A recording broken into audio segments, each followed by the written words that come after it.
कहे हाँ राधा रानी हमको पूर्ण रूप से कृपा की है। ऐसे ही थे पहले तो गृहस्थ जीवन में थे, गृहस्थ आश्रम, लोकलीला, गृहस्थ आश्रम स्वीकार किए हैं, लेकिन आश्रम में मन नहीं है था उनका। बस तीर्थ 50 साल के बाद उनका मन में विरक्ति आ गई। 50 साल तक तो संसार जीवन में थे, उसके बाद ही विरक्ति आ गई है।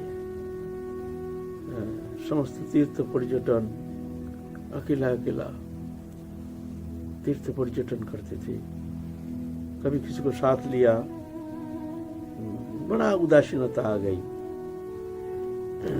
हिमालय में गए, हिमालय में एक बार गए हैं नारायण सरोवर देखने के लिए। हिमालय में आसाम के उधर, हम तो गए नहीं हैं, आसाम के उधर नारायण सरोवर नाम के एक सरोवर है। वहाँ बहुत साधु संत रहते हैं, बड़े बड़े योगी ऋषि उधर रहते हैं।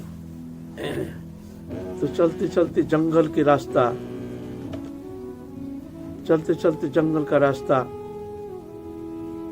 गहरा जंगल, संध्या हो गया, कोई लोग जन नहीं है, जनमानव शून्य, रास्ता भी पता नहीं चल रहा, अंधकार है।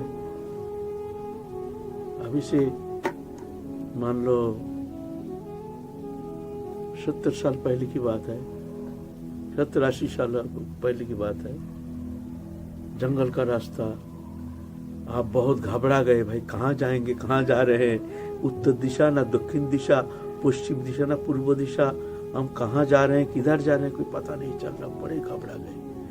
घबरा करके ठाकुर जी को याद किए, प्रभु रक्षा करो, रक्षा करो, हम तो भटक गए रास्ता।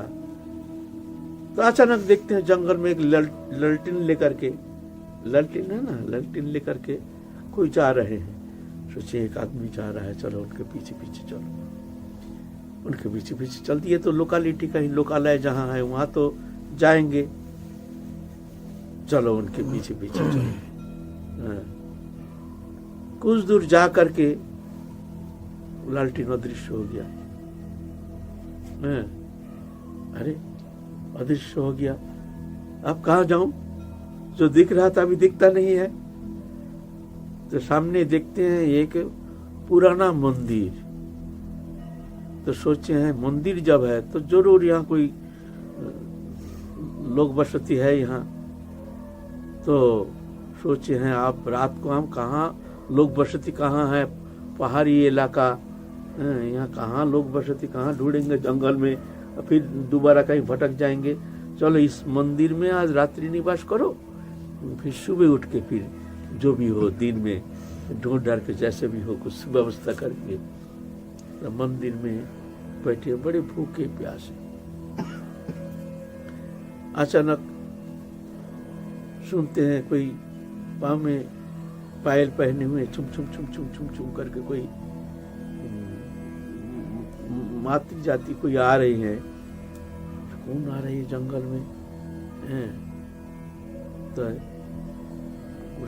टूटा फूटा दरवाजा बंद करके रखे थे। बुलाए, दरवाजा ठकठकाए, दरवाजा खोले, बोले बाबा तुम कौन हो? बोले हम तो ऐसे पथिक है, राहगीर है, हम रास्ता भटक गए, अब क्या करें, इसीलिए माँ हम यहीं पर आश्रय लेकर रात्रि निवास के लिए यहीं पर हम अवस्थान कर रहे हैं। बोले बढ़िया है, रात को कहीं नहीं जाना, यहाँ जंगल के रास्ता है, अच्छा नहीं है, दिन में कहीं तुम चल जाना, ढूंढ लेना, हम तो यहाँ खाना लेके आए हैं, कोई यहाँ राहगीर कोई आ जाती है तो जाके उनको खाना पीना उस प्रसाद की व्यवस्था हम करते हैं। तो ये लो तुम प्रसाद पालो। तो बड़े उपाधि और सामग्री थाली भर के उनको दे गए हैं, तो इसको तुम रख लेना, हम सुबह ले जाएंगे। तो वहाँ पानी भी दे गए। तो बड़े अद्भुत स्वाद प्रसाद के, बड़े तृप्ति से प्रसाद पाए हैं। फिर वो मैया कहाँ दृश्य हो गई। तो गुरु जी सोचे तो मैया जरूर आएगी, सुबह होते ही आएगी जरूर थाली लेने के लिए। वहाँ सोए थे, सो गए रात को। सुबह उठते ही देखते हो जंगल का रास्ता, कोई है नहीं, थाली लेने भी कोई आए नहीं। समझ गए साक्षात भगवती देवी बाबा को प्रसाद पहुंचे। फिर ऐसे ढूंढते ढूंढते ढूंढते ढूंढते दिन में नारायण सरोवर तो पहुंच गए। वहाँ एक बौद्ध सन्यासी, उनके पास जा करके जी ये सन्यासियां हैं, ये तो साधु हैं, चलो इनसे कुछ ज्ञान ले लेंगे। उनको बहुत सेवा किए हैं।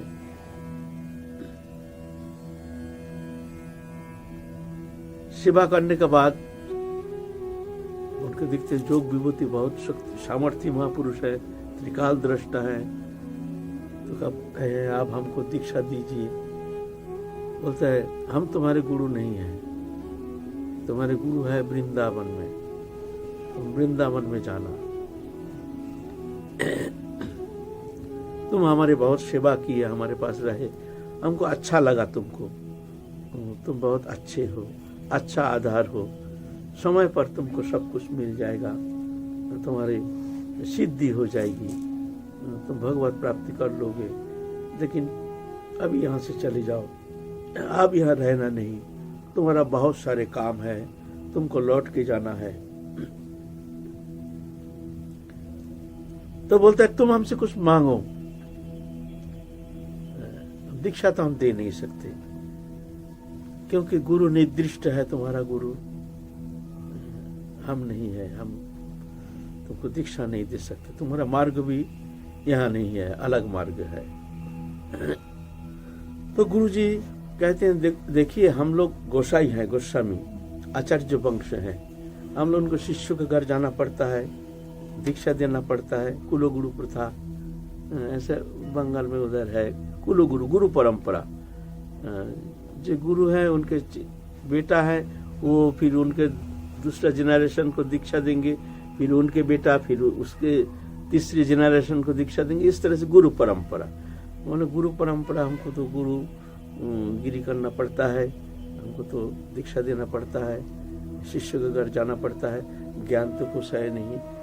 तो आप कृपा कीजिए कि हमारे अंदर शास्त्र ज्ञान स्फुरित हो जाए। तो कहते हैं जाओ, तुम्हारे अंदर समस्त शास्त्र स्फुरित हो जाएगा, जब जैसे चिंतन करोगे तुम्हारे अंदर शास्त्र ज्ञान स्फुरित हो जाएगा, स्वाभाविक। गुरुजी 5 क्लास तक पढ़े हैं, 5 हैं, लेकिन जब प्रवचन देते थे ना, बड़े बड़े पंडित बैठ करके सुनते थे, कहाँ के शास्त्र शब्द, कहाँ कहाँ से श्लोक, ये पुराण वो पुराण वो पुराण, भगवत पुराण, ब्रह्मांड पुराण, आदि पुराण, श्लोक उच्चारण करते। अरे ऐसे सुंदर भाषा, हम तो गुरुजी का जो प्रवचन सुने हैं, ऐसा प्रवचन तो हमने कहीं सुने नहीं। ऐसे तो वो जो महात्मा का सेवा किए हैं, उनकी कृपा से सब पूर्ण शास्त्र ज्ञान संबंध में परिपूर्ण ज्ञान प्राप्त किए गुरुजी। फिर आए हैं, आकर के नवद्वीप में कुछ दिन रहे।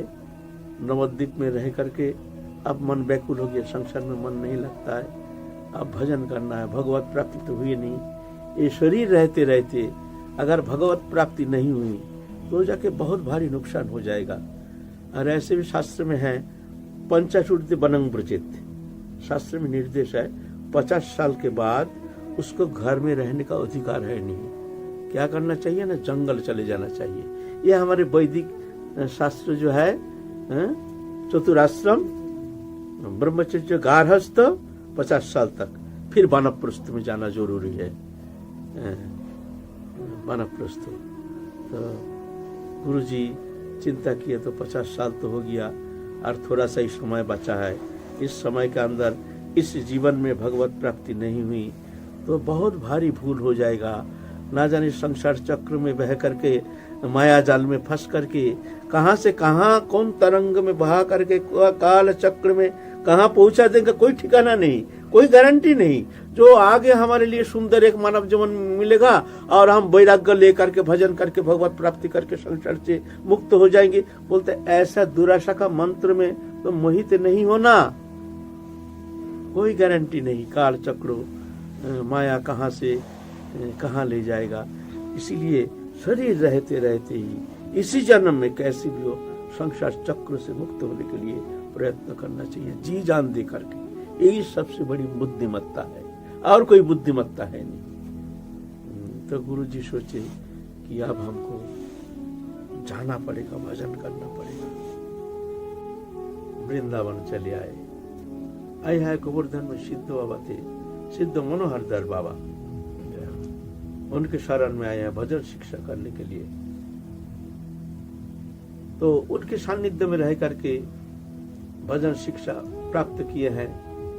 लीलास्वरण आदि जो गौड़ीय वैष्णव जगत की जो आराधना के जो विषय वस्तु है, इस संबंध में सिद्ध बाबा से ज्ञान लिए हैं, ज्ञान प्राप्त किए हैं। अब मन हुआ जो हम भजन करेंगे। तो भजन करने के लिए सोचे हैं, तो गृहस्थ अवस्था में तो भिक्षावृत्ति करना, कहीं जाना, ये एकांत में रहना गृहस्थी के लिए ठीक नहीं होता है। तो चलो वैराग ले लेंगे, वैराग लेना ही ठीक है। तो सिद्ध बाबा से प्रार्थना की, आप हमको वैराग दे दीजिए, वेश प्रदान कीजिए। तो आचार्य वंश होने के कारण सिद्ध बाबा बोलते नहीं, ये हम दे नहीं सकते, तुम्हारे गुरु हम नहीं बन सकते, क्यों तुम आचार्य वंश हो, गोस्वामी हो, इसीलिए हम तुमको शिष्य नहीं बना सकते हैं। तो और हम बड़े बड़े महात्मा थे उस समय ब्रज में, उनके सानिध्य में गए हैं, जे आप लोग कोई भी हो हमको वेश प्रदान कीजिए, वेश दीजिए, हम एकांत में रह करके भजन करेंगे। तो आचार्य वंश होने का कारण किसी ने गुरु जी को वेश देने में आग्रह नहीं किए है, नहीं हम तो नहीं दे सकते हैं, आप तो हमारे प्रणम्य है, आप तो हमारे वंदनीय है, आप हमारे गुरु स्थानीय है, ऐसा काम हम नहीं कर सकते, आपके गुरु हम नहीं बन सकते। तो क्या करेंगे? फिर गोवर्धन के गोविंद कुंड के जो सिद्ध बाबा मनोहर दास बाबा, उनका एक कौपिन लेकर के चंद्र सूर्य को साक्षी करके दंडो कमंडल लेकर के स्वयं वेश ग्रहण किए। वेश ग्रहण करके जंगल जंगल तीव्र भजन किए। जब समय कम है, समय के इंतजार मत करो, ये समय बड़ी कीमती है, मूल्यवान है। एक एक क्षण हमारे मानव जीवन में सबसे कीमती चीज क्या है? सबसे कीमती चीज है समय। ये समय सबसे कीमती है। इसको एक एक पल, एक एक क्षण बड़े आदर के साथ इसको व्यवहार करना चाहिए, परमार्थ के लिए चेष्टा करना चाहिए। इंतजार नहीं करना है, इंतजार करने से तुम थक जाओगे, तो पीट जाओगे। क्यों? समय किसी का हाथ में आया नहीं। Time and tide don't wait for none.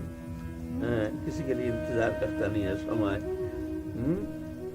समय और नदी प्रवाह, इसीलिए समय का इंतजार मत करना, वर्तमान को काम में लगा। एक एक पल, एक एक क्षण, ज्यादा से ज्यादा, जितना अधिक से अधिक समय हो भगवत भजन में व्यतीत करना चाहिए। तो गुरुदेव जंगल जंगल में एकांत में जाकर के, उस समय आदि बद्रीनाथ बहुत गहरा जंगल था। ये मंदिर अभी आदि बद्री में जो दिखते हैं ना, मंदिर नहीं था, कुछ नहीं था। हम ही जब 40 साल पहले आए थे तो आदि बद्री में टूटा फूटा मंदिर था। टूटा फूटा ना, 56 ना, बहुत पुराना मंदिर था, छोटा सा, रहने का कोई स्थान भी नहीं था। कोई कुंड तो था लेकिन वैसा कोई रकम टूटा फूटा था, माने गहरा जंगल। संध्या के बाद तो वहाँ कोई जाता ही नहीं था, जाने का रास्ता भी नहीं था ऐसा। वहीं पर एक टूटा फूटा कोठी में गुरुजी भजन करते थे, और गहरा जंगल, शेर भालू सब विचरण करते थे। संध्या के बाद रात को सोते नहीं थे, निद्रा के ऊपर विजय प्राप्त कर लिए थे हमारे गुरुजी। हमने कभी गुरुजी को सोते नहीं देखा। हम गुरुजी के सानिध्य में रहते थे, गुरुजी के पास शयन करते थे, गुरुजी के सेवा में हमको रखे थे। हमने कभी 1 मिनट के लिए गुरुजी को सोते नहीं देखा। निद्रित अवस्था में नहीं देखा।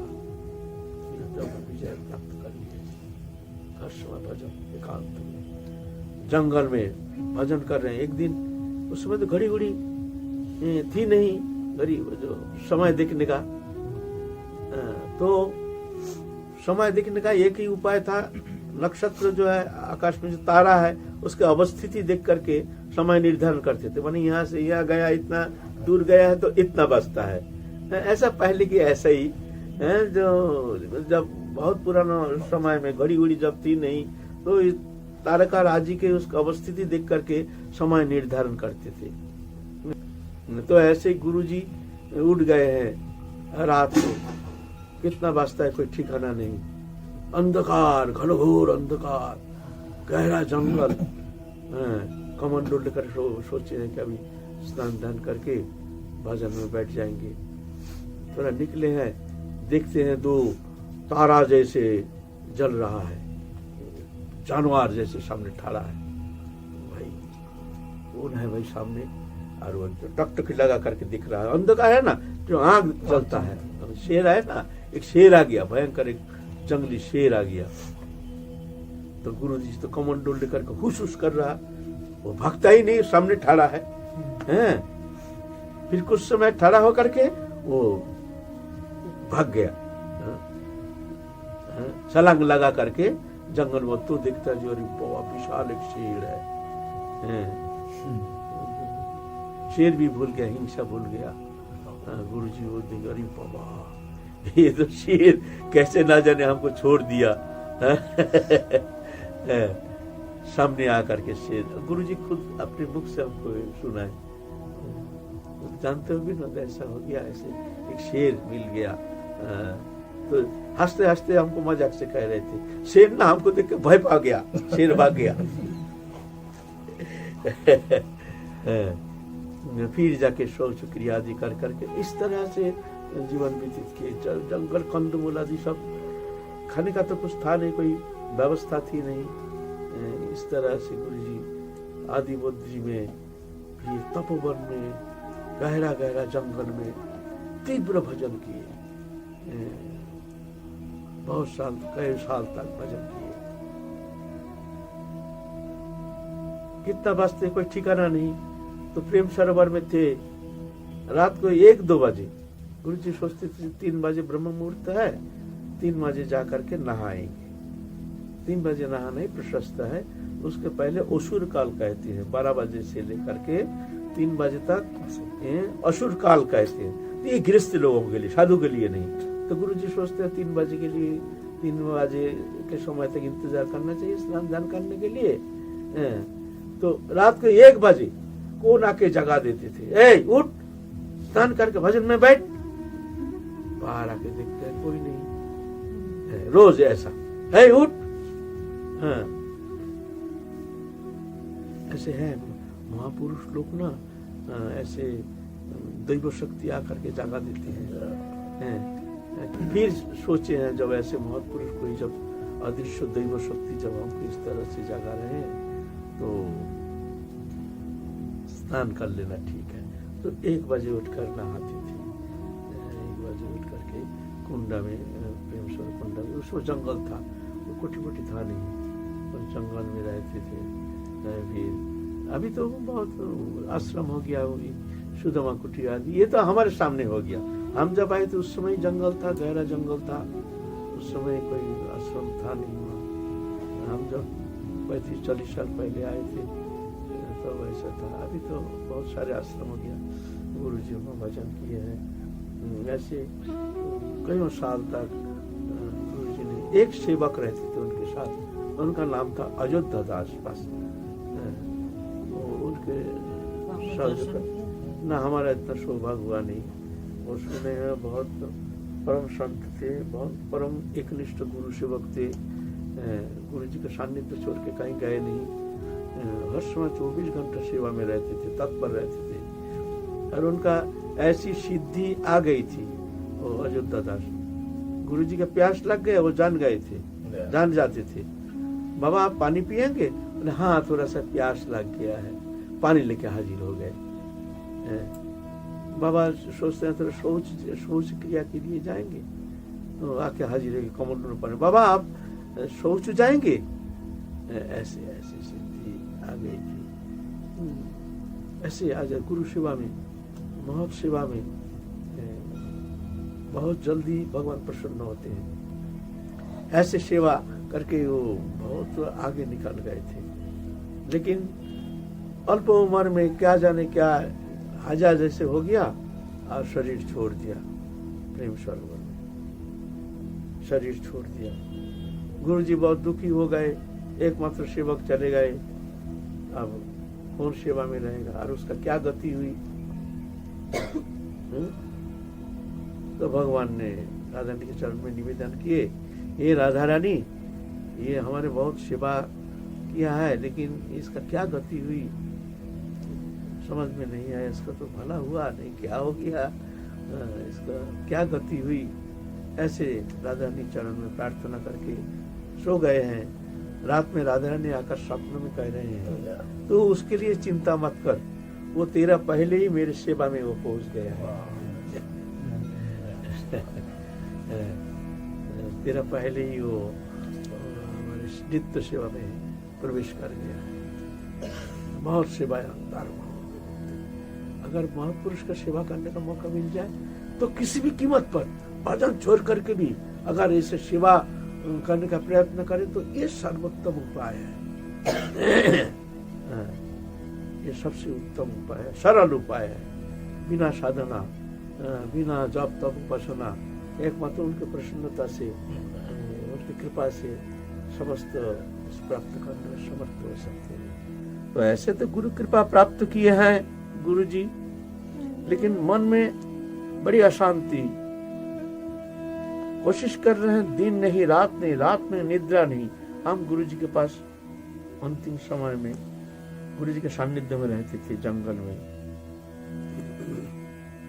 सारे दिन उनके साथ ही रहते थे, जंगल में एकांत में। कभी हमने निद्रित होने नहीं देखे हैं, एक मिनट के लिए कभी सोते नहीं देखे हैं, जो अभी सो रहे हैं बाबा निद्रा जयी।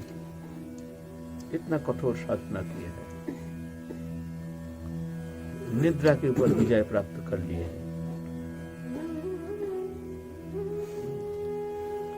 लेकिन इतना तीव्र साधन करते हुए भी दिन में एक बार कोई थोड़ा सा फलाहार तो सारी जीवन ही बाबा ग्रहण करते थे। अन्न तो त्याग दिए हैं, घर छोड़ने का बाद गुरुजी ने अन्न त्याग दिए थे, फलाहारी लेते थे, और वो भी दिन में एक बार थोड़ा सा। हम भी जब गुरुजी के साथ रहते थे, सिद्धावस्था के बाद गुरुजी के जब साधना पूर्ण हो गई, तब कृपा करने के लिए विचरण करते थे। उस स्थिति में हम उनके सानिध्य प्राप्त करने का उनको मौका मिला है। उनकी कृपा से उनका सानिध्य प्राप्त किए हैं, उनकी कृपा से, हमारी चेष्टा से नहीं, हमारी सुकृति से नहीं, उनकी अहित कृपा से। तो देखे हैं सारे दिन में संध्या के समय एक बार ये थोड़ा सा कोटू चून के आटा की रोटी, इतना जो पूरी होता है ना, पूरी उसका भी आधा पतला, ऊपर से पतला रहता है ना, वो पतली पतली थोड़ा सा 2 टुकड़ा रोटी लेते थे, थोड़ा सा सब्जी, बस। हमारे तो एक बार मुंह में आ जाएगा जितना गुरु जी लेते थे। ऐसे करके जीवन धारण करते थे, क्या जाने। थोड़ा सा सुबह थोड़ा सा दूध लेते थे, यही छटक भर के 2 छटक ऐसे दूध लेते थे, बस ऐसे निद्रा जयी। लेकिन मन में तीव्र विरह वेदना, राधा रानी की प्राप्ति के लिए उनकी अखिल चेष्टा, तन मन सब कुछ जुगल किशोर के चरण में समर्पित हो करके भगवत भजन में तीव्र व्याकुलता के साथ भजन में लगे हैं, भजन में तत्पर हैं। लेकिन मन में एक प्रबल अशांति, जिस स्थिति पाना चाहते हैं, मन की जो निवृत्ति होना चाहते हैं, वो स्थिति में पहुंच नहीं पा रहे, थोड़ा चंचलता है थोड़ा सा। तो एक दिन प्रेम सरोवर में वल्लभ जी का बैठक है। हमारे गुरु जी तो कोठी नहीं बनाते थे, बनाए नहीं, यहाँ वहां तहाँ बाबा रहते थे, जंगल में कहीं कहीं रह जाते थे, कहीं अपने लिए कोठी बनाए नहीं जीवन भर, अर्थ स्पर्श किए नहीं। जब से घर छोड़े हैं पैसा स्पर्श नहीं किए, कोई घर नहीं बनाए और विचरण करते थे जत्र तत्र, घर से पार हो जाते हैं। तो ऐसे तो गुरु कृपा प्राप्त किए हैं गुरु जी, लेकिन मन में बड़ी अशांति, कोशिश कर रहे हैं, दिन नहीं रात नहीं, रात में निद्रा नहीं। हम गुरु जी के पास अंतिम समय में गुरु जी के सानिध्य में रहते थे, जंगल में सारे दिन उनके साथ ही रहते थे, जंगल में एकांत में। कभी हमने निद्रित होने नहीं देखे हैं, 1 मिनट के लिए कभी सोते नहीं देखे हैं, जो अभी सो रहे हैं बाबा, निद्रा जयी। इतना कठोर साधना किए हैं, निद्रा के ऊपर विजय प्राप्त कर लिए हैं। लेकिन इतना तीव्र साधन करते हुए भी दिन में एक बार कोई थोड़ा सा फलाहार तो सारी जीवन ही बाबा ग्रहण करते थे। अन्न तो त्याग दिए हैं, घर छोड़ने का बाद गुरुजी ने अन्न त्याग दिए थे, फलाहारी लेते थे, और वो भी दिन में एक बार थोड़ा सा। हम भी जब गुरुजी के साथ रहते थे, सिद्ध अवस्था के बाद गुरुजी के जब साधना पूर्ण हो गई, जब कृपा करने के लिए विचरण करते थे, उस स्थिति में हम उनके सानिध्य प्राप्त करने का उनको मौका मिला है। उनकी कृपा से उनका सानिध्य प्राप्त किए हैं, उनकी कृपा से, हमारी चेष्टा से नहीं, हमारी सुकृति से नहीं, उनकी अहित की कृपा से।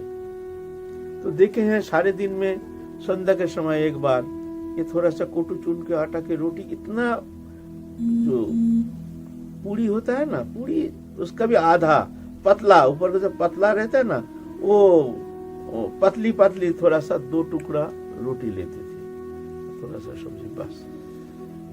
हमारे तो एक बार मुंह में आ जाएगा जितना गुरुजी लेते थे। ऐसे करके जीवन धारण करते थे, क्या जाने। थोड़ा सा सुबह थोड़ा सा दूध लेते थे, छटक भर कि 2 छटक ऐसे दूध लेते थे, बस ऐसे निद्रा जयी। लेकिन मन में तीव्र विरह वेदना, राधा की प्राप्ति के लिए उनकी अखिल चेष्टा, तन मन सब कुछ जुगल किशोर के चरण में समर्पित हो करके भगवत भजन में तीव्र व्याकुलता के साथ भजन में लगे हैं, भजन में तत्पर है। लेकिन मन में एक प्रबल अशांति, जिस स्थिति पाना चाहते हैं, मन की जो निवृत्ति होना चाहते हैं, वो स्थिति में पहुंच नहीं पा रहे, थोड़ा चंचलता है थोड़ा सा। तो एक दिन प्रेम सरोवर में वल्लभ जी का बैठक है। हमारे गुरु जी तो कोठी नहीं बनाते थे, बनाए नहीं, यहाँ वहाँ तहाँ बाबा रहते थे, जंगल में कहीं कहीं रह जाते थे, कहीं अपने लिए कोठी बनाए नहीं जीवन भर, अर्थ स्पर्श किए नहीं। जब से घर छोड़े हैं पैसा स्पर्श नहीं किए, कोई घर नहीं बनाए और विचरण करते थे जत्र तत्र। हमारे गुरु ऐसे थे, कोई चिंता ही नहीं, कोई सोचते ही नहीं, मिला नहीं मिला उस पर कोई विचार नहीं। कभी कभी हम देखे हैं खाने के लिए दिया है गुरु जी को संध्या के समय, हमारे गुरु भाई माना के दिया है, तो अधर्मित तो लेते थे, तो उसका तो एक अलग ही इच्छा जागृति होती है गुरुदेव का, अधर्मित तो लेंगे। कभी कभी मुंह में दिए हैं, और हमारे गुरु भाई का निंदा नहीं कर रहे हैं, उनका हाथ ही ऐसा था जो कोई भी वस्तु बने वो मुंह में देने लायक नहीं, माने इतना कष्ट होता है खाने में, इतना टेस्टलेस। अरे बाबा उन्हीं कोई रसोईया बना के रखे, और किसी को रसोई करने देंगे ही नहीं, रसोई करने देंगे नहीं। हमारे सब गुरु भाई लोग आते हैं ना, एक दिन जब प्रसाद पाएंगे ना, दूसरा दिन वहीं से भाग जाते थे, बोले ये खाने लायक नहीं है, यहाँ रहना ही मुश्किल है, कैसे खाएंगे, रोटी खाया नहीं जाता है। गुरुजी ऐसे ही चयन करके रखे हैं, जिस तरह से बैराग हो जाए सबका, गुरुजी का वही देखे है, रोटी या सब्जी मुंह में दिए हैं, अरे भाई नीमक से जला दिया है, नीमक मुंह में दिया नहीं गया। बाबा एक शब्द नहीं, चुपचाप प्रसाद पा लिया, संतुष्टि। तब अदर में तो जी अरे इतना नीमक, ये तो मुंह में दिया नहीं जाता, इतना टेस्टलेस, ये कैसे गुरुजी खा ली है? नहीं, कोई चिंता ही नहीं। और खाने का क्रम नहीं था, जब देते थे ना, मान लीजिए भक्त लोग आते थे, मिठाई भी दिए, एक मिठाई भी पीछे, मिठाई भी दिए हैं, कोरुआ के कुछ वस्तु दिए, खट्टा भी दिए हैं, ऐसे दिए हैं, सब भक्त लोग अपना लाते थे। क्रम नहीं, सामने जो मिला मुंह दिए, रसगुल्ला या रसगुल्ला थोड़ा सा मुंह में दे दिया, फिर थोड़ा सा कोरुआ वैसे कोई मुंह में डाल दिया, थोड़ा सा, कोई क्रम नहीं है, हाथ में सामने जो आया वही मुंह में दे देते हैं। हम देखे हैं स्वयं, ये देखो विजय प्राप्त कर लिया अपने क्षुद पिपासा के ऊपर, विजय प्राप्त किया। जो परमानंद परम धन राधा रानी के प्रेम रस जो आस्वादन की है, उसको जागतिक दृश्यमान वस्तु क्या सुख दे सकता है उसको? देखिए संतुष्ट जनक रचित, जैसे मिल जाए उसी में संतुष्ट। अनिकता, अनिकता माने जो अपने लिए घर बनाते नहीं आए और ज्यादा दिन एक स्थान में नहीं रहते हैं, इसको कहते हैं अनिकता। नियत आवास रहित, स्थिर भक्तिमान, जो ऐसे जो है वो मेरे प्रिय है। तो गुरुजी ऐसे 1 महीना के ज्यादा नहीं रहते थे, 1 महीना 2 महीना, ठंडी के समय सिर्फ 3 महीना रहे, 2-3 महीना रहते थे, मतलब पूष माघ 2 महीना, फागुन महीना में चल देते थे। ठंडी में वृद्धावस्था थे ना, तो कहीं जंगल में रहना मुश्किल, ऐसे राधा कुंड में रहते, गोवर्धन में भी रहते थे, ऐसे स्थान में रहते थे 2 महीना। अनिकता, अनिकता ऐसे कभी। तो हम जब जितना दिन गुरुजी के साथ थे, 1 महीना 1.5 महीना बस भाग जाते थे।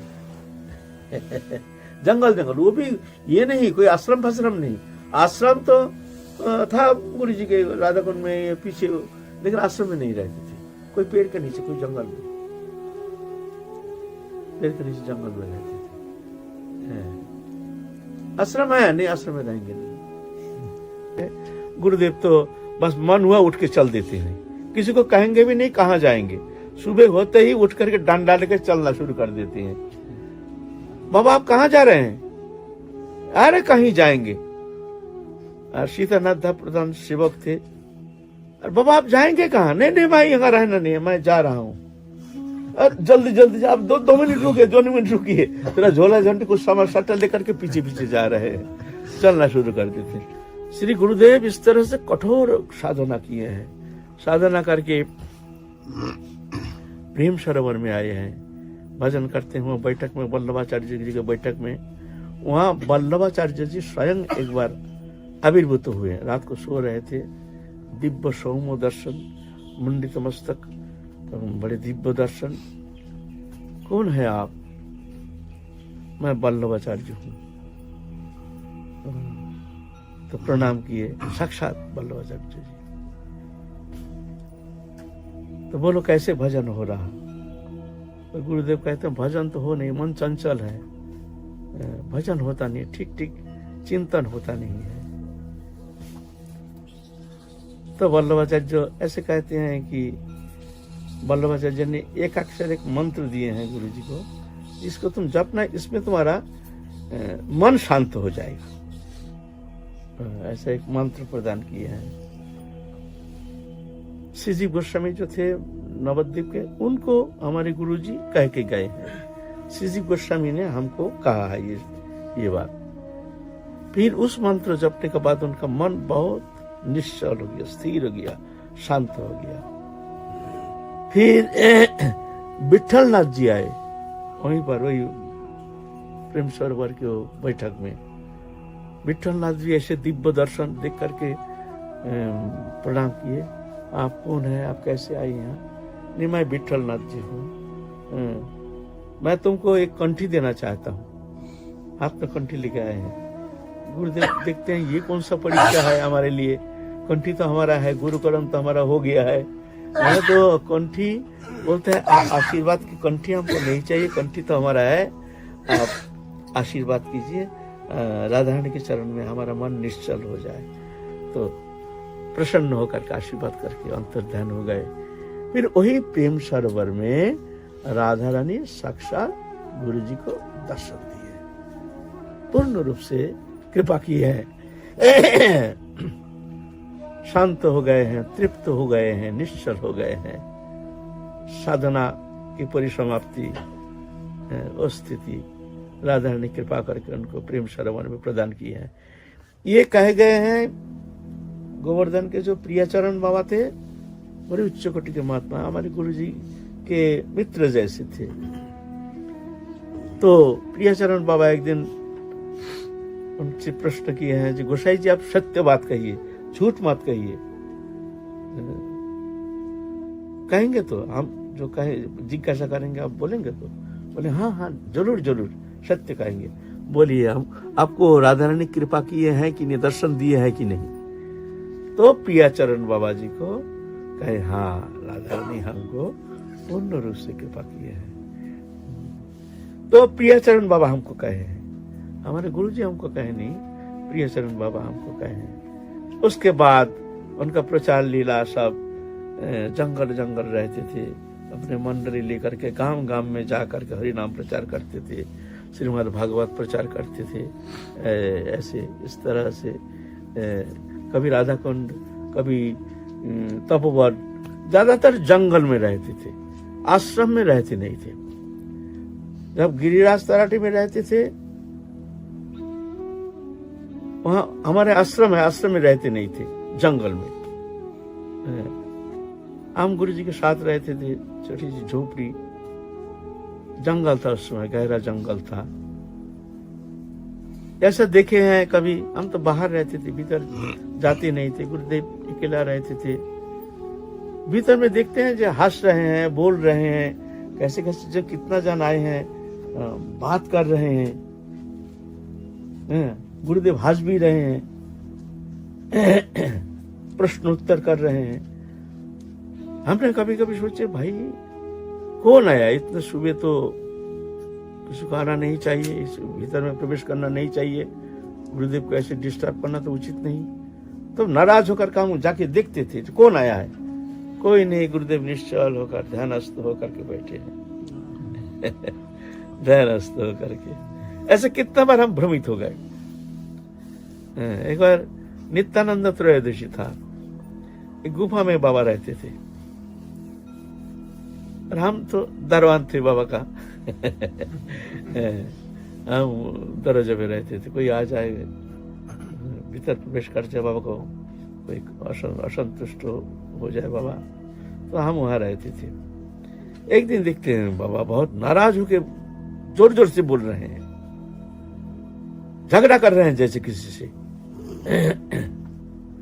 हमारे सुबह सुबह भीतर कौन प्रवेश करके बाबा का दिमाग ऐसे गर्म कर दिया। बाबा जोर जोर से बोल रहे हैं, जैसे खूब असंतुष्ट हो गए हैं। तो हमने गए, सिर्फ 2 शब्द हमको सुनने में आया, हमसे ये सब, इतना सब हमसे, हमारे द्वारा होना संभव नहीं है, हमारे द्वारा होगा नहीं। इतना शब्द तो हम सुन लिया, फिर हम जाते ही बाबा को शांत हो गया।